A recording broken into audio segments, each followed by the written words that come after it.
There are a few things that we have to be careful not to engage in before we fulfill the mitzvah of lighting the Chanukah candles.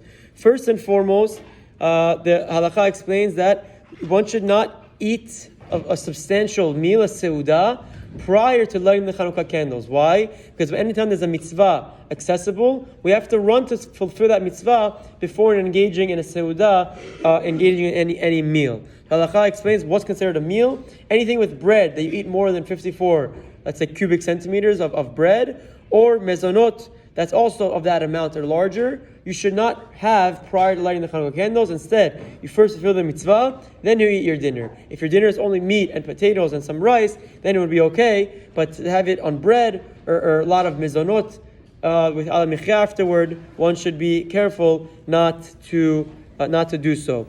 Additionally, what about the children? Again, we explained that mitzvah is on the balabait, the homeowner. What about the other kids or the wife who are waiting for the husband to come home to light the candles? They're, according to halacha, they're allowed to eat because it's not their mitzvah that they're not fulfilling. They're waiting for their father to come and light the candle. So they don't have to be as strict, especially young children who go to sleep earlier. Don't be strict on them for this. Let them eat if they want. Now, it's very interesting because even learning Torah, even to learn Torah, the halacha says, is not allowed once the time of lighting has arrived. It's a very, very extreme point because Torah supersedes everything. We know that. Yet when you have the opportunity to fulfill the mitzvah, you have to go and fulfill the mitzvah, then resume your learning Torah. But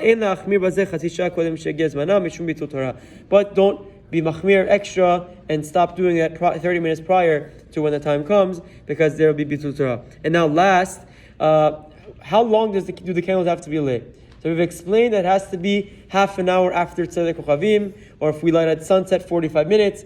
There was one opinion, who I think it was the Or Letzion, or the Brisk Rab, that would be very careful to put enough oil in his light that would last until everyone would stop walking in the streets. We know the Gemara says that the time of the Chanukah candles is until there's no more people walking around outside, and that was defined as 30 minutes after Tzedek Kochavim. Why? Because back then there was no street lights, there was no lights outside. 30 minutes after Tzedek Kochavim, it was dark, there was no one outside anymore, and that was it for the night. So they said the Chanukah candle has to last for those 30 minutes so people would see.